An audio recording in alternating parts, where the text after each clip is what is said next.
olyapsan. Kredit turlarini yoritib berishimiz kerak. O'sha buni aks ettirish kerak-da. O'shanga hozirgi bizda mavjud bo'lgan yengillashtirilgan kredit turi mahsulotlaridan overdraft degan kredit bor, avtokredit bor, taraqqiyot, yuksalish, tezkor, imkoniyat, yengil start degan turlar mavjud.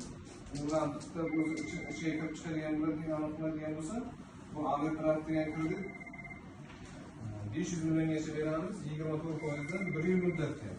Bunda hech qanaqa garov qo'yilmaydi, garovsiz beriladi. Bu o'sha tadbirkorni oborotidan kelib chiqib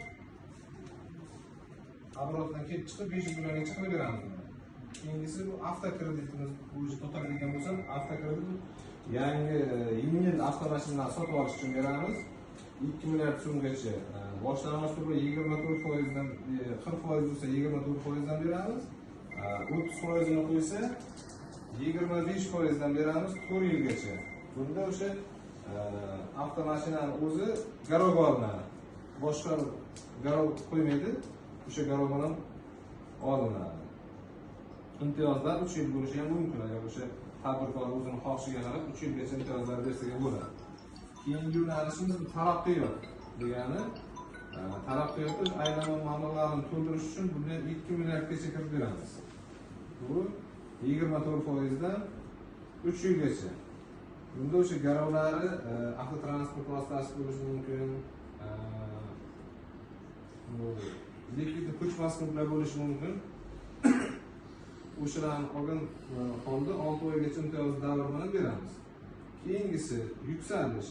Bu asosiy vositalarni sotib olish uchun bunda ham summasi 2 milliardgacha, yillik 24% bilan 4 yil muddatgacha beramiz. Bunda ham o'shanday garov avtotransport vositasi ko'chmas mulk yoki summasini 30% oshmaydigan miqdordagi kreditdan to'lamaslik uchun sug'urta polisi bo'lishi mumkin. Bunda endi asosiy o'sha tadbirkorlar ishlab chiqarish uchun o'zlariga asl uskunalar yoki ishlab chiqarish oborotlari olib kelishi mumkin. Ana shu narsalar beriladi. Keyingisi tezkor. Bunda aylanma mablag'larini to'ldirish uchun beramiz. Buni boshqa kredit turlaridan farqi naqd pulda beriladi. 600 million so'mgacha beramiz, 27% dan 18 oygacha. Bunda ham o'sha garov mulk transport vositalari, ko'chmas mulk bo'lishi mumkin. Buni yaxshi tomoni 27% dan bersak ham naqd beramiz. Kassadan naqd ko'rinishda beramiz, qanaqa ko'chirilmaydi.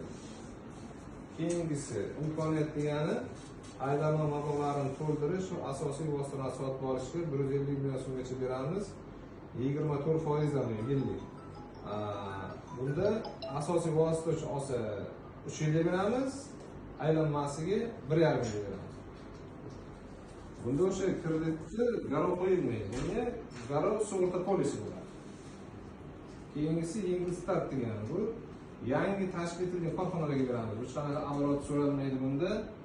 Bularga o'sha asfalt uskuna o'sha aylanmasini to'ldirish 300 million so'mgacha beramiz, 25%. Bunda ham o'shanday bo'lingan asosiy vosita uchun 3 yilga beramiz, aylanma mablag'larini to'ldirish uchun 18 oygacha beramiz. Bunda garov o'sha ko'chmas mulk, transport va boshqa